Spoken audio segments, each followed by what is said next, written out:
सोचिए, एक 9 महीने का बच्चा छुपा हुआ खिलौना ढूंढ लेता है। एक 5 साल का बच्चा लंबे गिलास में पानी को ज्यादा समझता है और एक 13 साल का स्टूडेंट जस्टिस, इक्वलिटी और डेमोक्रेसी जैसे मुश्किल कॉन्सेप्ट पर बात कर सकता है। आखिर इंसानी सोच में ये तब्दीली कैसे आती है? क्या बच्चे सिर्फ ज्यादा नॉलेज हासिल करते हैं या उनका सोचने का तरीका भी बदलता है? अगर आप टीचिंग लाइसेंस या किसी भी टीचिंग एग्जाम की तैयारी कर रहे हैं तो आज की वीडियो आपके लिए बहुत इम्पोर्टेंट है, क्योंकि आज हम समझेंगे जेन पियागेट की स्टेजेस ऑफ कॉग्निटिव डेवलपमेंट को डिटेल में। वीडियो को एंड तक आप ना सिर्फ चारों स्टेजेस समझ जाएंगे बल्कि उनके एग्जाम्पल और इम्पोर्टेंट एग्जाम पॉइंट भी एग्जाम हॉल में भी ना भूलेंगे। हेलो दोस्तों, वेलकम टू बिग जानो। आज हम शुरुआत करेंगे जेन पियागेट की शॉर्ट बायोग्राफी से। जेन पियागेट एक स्विस साइकोलॉजिस्ट थे जिन्होंने बच्चों की सोच और लर्निंग पर रिसर्च की। पियागेट से पहले लोगों का ख्याल था कि बच्चे छोटे अडल्ट होते हैं और सिर्फ उनकी नॉलेज कम होती है, लेकिन पियागेट ने बताया कि बच्चे सिर्फ कम नहीं जानते बल्कि उनका सोचने का तरीका ही अडल्ट से मुख्तलिफ होता है। पियागेट के मुताबिक कॉग्निटिव डेवलपमेंट यानी सोचने और समझने की सलाहियत 4 स्टेजेस में डेवलप होती है। ये स्टेजेस हैं: पहली सेंसोरी मोटर स्टेज, ये जन्म से 2 साल तक होती है। दूसरी है प्री ऑपरेशनल स्टेज, ये 2 से 7 साल तक होती है। और तीसरी है कंक्रीट ऑपरेशनल स्टेज, ये 7 से 11 साल तक होती है। और चौथी है फार्मर ऑपरेशनल स्टेज, ये 11 साल से ऊपर तक होती है। अब इन स्टेजेस को एक एक करके समझेंगे। Stage number 1, sensory motor stage. Piaget के मुताबिक जिंदगी के पहले 2 साल सेंसोरी मोटर स्टेज कहलाते हैं। सेंसोरी का मतलब है सेंसेस और मोटर का मतलब है मूवमेंट। इस स्टेज में बच्चा देखकर, सुनकर, छूकर, चखकर और मूवमेंट के जरिए सीखता है, यानी लर्निंग डायरेक्ट एक्सपीरियंस से होती है। अब बात करते हैं मेजर कैरेक्टरिस्टिक्स की। इसका पहला कैरेक्टरिस्टिक है learning through senses and movement. जब बच्चा पैदा होता है तो उसके पास दुनिया के बारे में ज़्यादा नॉलेज नहीं होती। वो अपनी इन्वायरमेंट के साथ इंटरेक्शन करके सीखता है। मिसाल के तौर पर, जब बच्चा किसी चीज़ को छू कर महसूस करता है या किसी आवाज़ को सुनता है तो उसके दिमाग इंफॉर्मेशन कलेक्ट करता है। दूसरी कैरेक्टरिस्टिक से development of reflexes into purposeful action. पैदाइश के वक्त बच्चों में कुछ रिफ्लेक्सेस होते हैं जैसे सकिंग और ग्रेस्पिंग। शुरू में ये ऑटोमेटिक होते हैं, लेकिन धीरे धीरे ये पर्पसफुल एक्शन बन जाते हैं। मिसाल के तौर पर, पहले बच्चा बॉटल को देखकर रिएक्शन नहीं देता, लेकिन कुछ महीने बाद वो बॉटल की तरफ हाथ बढ़ाता है।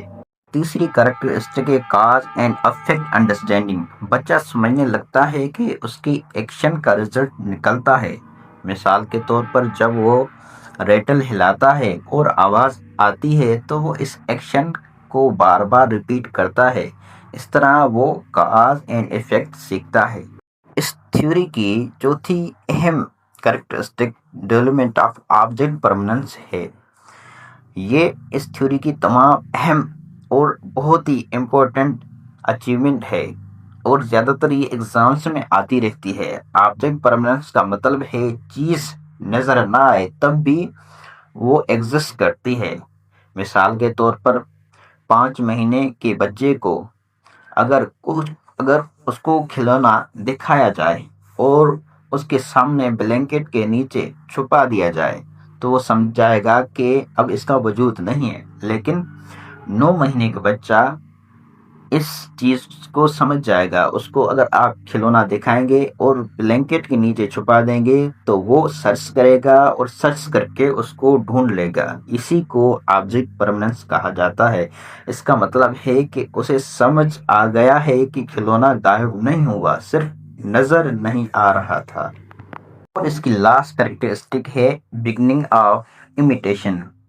बच्चा इस स्टेज में इमिटेशन सीखता है। जैसे कि अगर आप बच्चे को जुबान निकाल के दिखाएं तो उसको कॉपी करेगा और वो इस तरह करके दिखाएगा आपको। दोस्तों हमने पहली स्टेज एग्जाम पॉइंट के साथ डिटेल वाइज डिस्कस कर ली। अब आगे चलते हैं स्टेज नंबर 2। अब बच्चा लैंग्वेज और इमेजिनेशन डेवलप कर लेता है, लेकिन उसकी थिंकिंग अभी लॉजिकल नहीं होती। वो सैम्पल्स और इमेजेस का इस्तेमाल कर सकता है। अब हम बात करेंगे इसके कैरेक्टरिस्टिक के बारे में। इस स्टेज का पहला कैरेक्टरिस्टिक है सिंबॉलिक थिंकिंग। इस स्टेज में बच्चा एक चीज को दूसरी चीज की जगह रिप्रेजेंट कर सकता है। मिसाल के तौर पर एक लकड़ी को तलवार समझना, ये सिंबॉलिक थिंकिंग है। दूसरा कैरेक्टरिस्टिक है ईगोसेंट्रिज्म। ये इस स्टेज का सबसे इम्पोर्टेंट कैरेक्टरिस्टिक है। ईगोसेंट्रिज्म का मतलब है कि बच्चा समझता है कि जो वो देखता है और सोचता है, दूसरे भी वही देखते हैं और समझते हैं। प्यागेट ने इस कॉन्सेप्ट को 3 माउंटेन एक्सपेरिमेंट के जरिए एक्सप्लेन किया है कि बच्चे दूसरे शख्स का पॉइंट ऑफ व्यू कैसे समझने में मुश्किल महसूस करते हैं। पहला है सेंट्रेशन। बच्चा एक वक्त में सिर्फ एक एस्पेक्ट पर फोकस करता है। मिसाल के तौर पर अगर पानी को एक छोटे गिलास से लंबे गिलास में डाल दिया जाए तो वो कहता है कि लंबे गिलास में पानी ज्यादा है। वो सिर्फ हाइट को देखता है और विड्थ को इग्नोर कर देता है। टैगेट का दूसरा एक्सपेरिमेंट है एनिमिज्म। बच्चा समझता है कि नॉन लिविंग चीज़ों में भी जान होती है, जैसे कि सूरज मेरे पीछे आ रहा है, या इस कुर्सी ने मुझे क्यों मारा है, या ये डॉल जो है इस व्यू को देख रही है। इसकी एक और भी कैरेक्टरिस्टिक है जो बहुत ही इम्पोर्टेंट है, लैंग्वेज डेवलपमेंट। इस स्टेज में वोकैबुलरी बहुत तेजी से बढ़ती है। बच्चे हर वक्त सवाल पूछते रहते हैं, आसमान नीला क्यों है, बारिश क्यों होती है, परिंदे क्यों उड़ते हैं। ये उनकी क्यूरियोसिटी को शो करता है। अब चलते हैं नेक्स्ट स्टेज की तरफ। Stage number 3 concrete operational stage. ये 7 साल से 11 साल तक होती है। इस स्टेज में बच्चा लॉजिकल थिंकिंग डेवलप करता है, लेकिन ये लॉजिकल थिंकिंग सिर्फ रियल और ऑब्जर्वेबल चीज़ों तक महदूद होती है। तो दोस्तों चले चलते हैं इनके कैरेक्टरिस्टिक के बारे में जानने। तो पहला इसका कैरेक्टरिस्टिक है कंजर्वेशन। ये इस स्टेज की सबसे इम्पोर्टेंट अचीवमेंट है। अब बच्चा समझता है कि क्वांटिटी अपीयरेंस चेंज होने से चेंज नहीं होती। मिसाल के तौर पर अगर पानी एक गिलास से दूसरी शेप के गिलास में डाल लिया जाए, वो समझता है कि पानी उतना ही है, क्योंकि ना कुछ ऐड हुआ और ना ही कुछ रिमूव हुआ। इसकी दूसरी कैरेक्टरिस्टिक है क्लासिफिकेशन। अब बच्चा चीज़ों को कैटेगरीज में डिवाइड कर सकता है, जैसे एनिमल्स, फ्रूट्स, व्हीकल्स। वो समझता है कि रोजेस और ट्यूलिप्स दोनों फ्लावर्स हैं। और इसका तीसरा कैरेक्टरिस्टिक है सीरिएशन। अब बच्चा चीज़ों को ऑर्डर में अरेंज कर सकता है। मिसाल के तौर पर स्टिक को शॉर्टेस्ट से लॉन्गेस्ट तक अरेंज करना।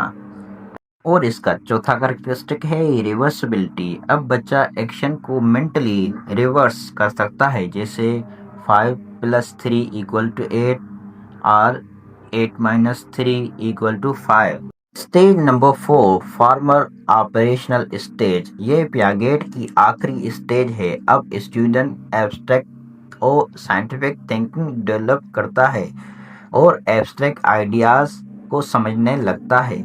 इसकी पहली कैरेक्टरिस्टिक है एब्स्ट्रैक्ट थिंकिंग।